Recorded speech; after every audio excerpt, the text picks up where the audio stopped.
At the end of September, it was St. Michael's Day. So I'm going to think about St. Michael's Day. Michaelmas daisies always bloom with a splash of purple blue to add a patch of bright colours to the browns and yellows and the golds of autumn, to show, as Elizabeth Browning wrote, that earth's crammed with heaven and every common bush afire with God. If we take time to look around at autumn and really see it in all its glory, we can do nothing but wonder at the beauty of the earth and be dazzled by its inexplicable loveliness. It seems to me that when we come to celebrate the feast of St. Michael and all angels, we're admitting that there are things in our universe that we do not know or understand. Things about creation, beauty, love, truth, grace, and goodness. And amongst this long list of things that we do not comprehend, largely because they cannot be pinned down by science, we must add angels. Angels appear throughout the Bible. Jacob meets them in his dream as they descend to earth from a heavenly ladder. Abraham meets three angels under the oaks of Mamre. Tobias and his dog walk with an angel. Gabriel appears to the Virgin Mary and tells her not to be afraid. And Mary Magdalene is met at the empty tomb by an angel to be given the same message: do not be afraid. These angels bring messages to earth from heaven. And that is what the word angel actually means: God's messenger.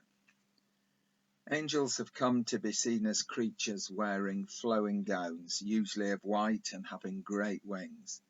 This is an image that has come down to us through the ages and is supported by depictions in many, many church windows, no more so than in our own church.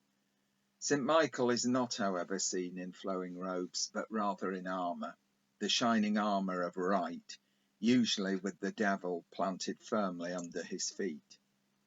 I saw two depictions of St. Michael whilst on holiday one year, one a statue and the other an 11th century fresco, both simple and rather moving in their own way as symbols of good triumphing over evil.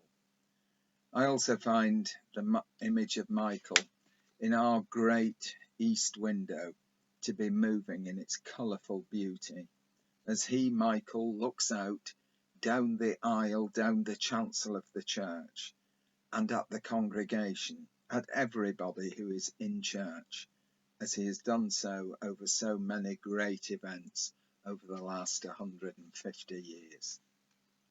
So what do angels really look like? I used to ask the children at school this very question, and I got some absolutely wonderful answers. So if I asked you, or you asked yourself the same question, what would you reply? In the end, you would most certainly throw back to me my own question, and so I'll save you the trouble and I will give you my answer. I believe that angels come in many, many different guises. You can see them in a simple Michaelmas daisy, the sun shining on snow, in the smile of a friend, or in the warmth of a handshake. For all I know, an angel may be dressed in white and have enormous wings, and if I ever see one like that, I have no doubt that I shall bow down in awe and wonder before it, just as I should and do sometimes before the sunrise, and when I feel the warmth of the sun on my cheek and rain and wind upon my face.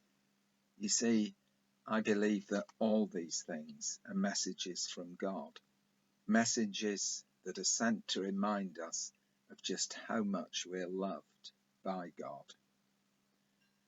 So you do not need to look very far to see angels, for I believe that they actually surround us.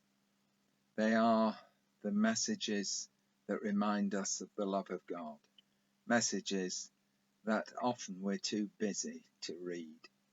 Perhaps on an evening like this one, as I look out the window, in the trees, the changing colours of the trees, in the music, in the singing of birds, in the words and the silence of a church or a garden, the top of a mountain or a seashore. We can, for a short time, walk and talk and sit with angels and truly and really understand that God's earth is crammed with heaven and every common bush afire with heaven. Amen.